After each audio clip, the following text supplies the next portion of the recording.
আলহামদুলিল্লাহ নাহমাদুহু ওয়া নুসাল্লি আলা রাসূলিল কারীম আম্মা বাদ আউযু বিল্লাহি মিনাশ শাইতানির রাজিম বিসমিল্লাহির রহমানির রহিম। প্রিয় দেশবাসী, আপনারা অবগত আছেন যে আমাদের 12ই ফেব্রুয়ারি জাতীয় নির্বাচন। এই নির্বাচনে চরমোনাই হুজুর চেয়েছিল আসন সমঝোতা, ইসলামের পক্ষে একটি বাক্স। তো আপনারা জানেন যে বরিশাল 5 আসন এবং 6 আসন চরমোনাই সিনিয়র নায়েবে আমির প্রার্থী ছিল, সেখানেও জামাত ইসলামীর প্রার্থী দেওয়া হয়েছিল। তো আমরা একটু আগে শুনতে পাইলাম যে ওখানে তাদের প্রার্থী প্রত্যাহার করা হয়েছে। তো এটা যদি জামাত ইসলাম আগে থেকেই একটু সচেতন থাকতো যে আসলে ইসলামী আন্দোলনের সাথে সমঝোতা করতে হইলে, যেহেতু চরমোনাইয়ের আসনগুলা চরমোনাইয়ের হুজুরের ঘাঁটি বরিশাল আসন, এই আসনগুলো আগেই উচিত ছিল অন্য কোনো প্রার্থী না দেওয়া। তো আশা রাখি আমরা চরমোনাইর যেই মাঠে যেই অবস্থান, আমাদের ইসলামী আন্দোলনের যেই মাঠে কাজ, এটা আমার মনে হয় 10 দলেরও সেই সমান কাজ নাই। তাতে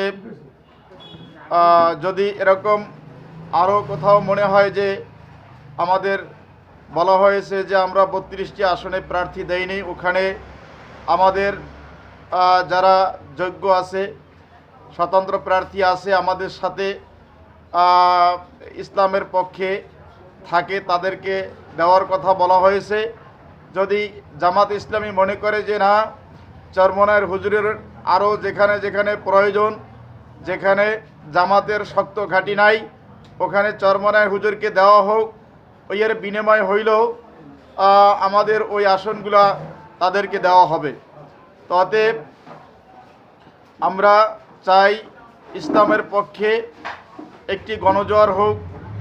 বাংলাদেশে যেহেতু ন্যায় বিচার নাই, ন্যায় বিচার প্রতিষ্ঠিত করতে হইলে কোরআনের আইন সংসদে প্রতিষ্ঠা করা লাগবে। তাই কোরআনের আইন সংসদে প্রতিষ্ঠা করতে হলে ইসলামী দলের বিকল্প নাই। অতএব আমাদের পটুয়াখালী 1 আসনের প্রার্থী আলহাজ মাওলানা আমাদের আবুল হাসান বোকারি সাহেব আলহামদুলিল্লাহ মাঠে কাজে নেমে গেছেন ইনশাল্লাহ। আজকে মির্জাগঞ্জে আমাদের খোঁজখবর নেওয়ার জন্য, নির্বাচন আচরণবিধি এগুলা বলার জন্য এসেছিল। আলহামদুলিল্লাহ সকলেই খুশি। আমাদের প্রার্থী তার যেই রকম যোগ্যতা, সর্বদিকই ইনশাআল্লাহ তার যোগ্যতা আছে। আল্লাহ যদি কবুল করে আমাদের প্রার্থী ইনশাআল্লাহ সংসদে যাবে, বিপুল ভোটে বিজয় হবে, সেই আশাবাদ ব্যক্ত রেখে আমরা মাঠে ঘাটে ইনশাআল্লাহ কাজ করব।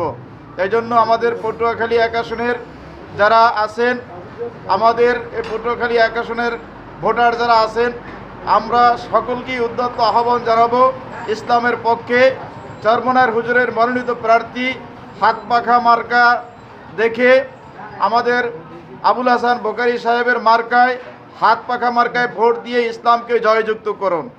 এই আশাবাদ ব্যক্ত রেখে আমার কথা এখানে শেষ করছি। ওমা আলাইনা ইল্লাল বালাদ। আসসালামু আলাইকুম ওয়া রাহমাতুল্লাহ।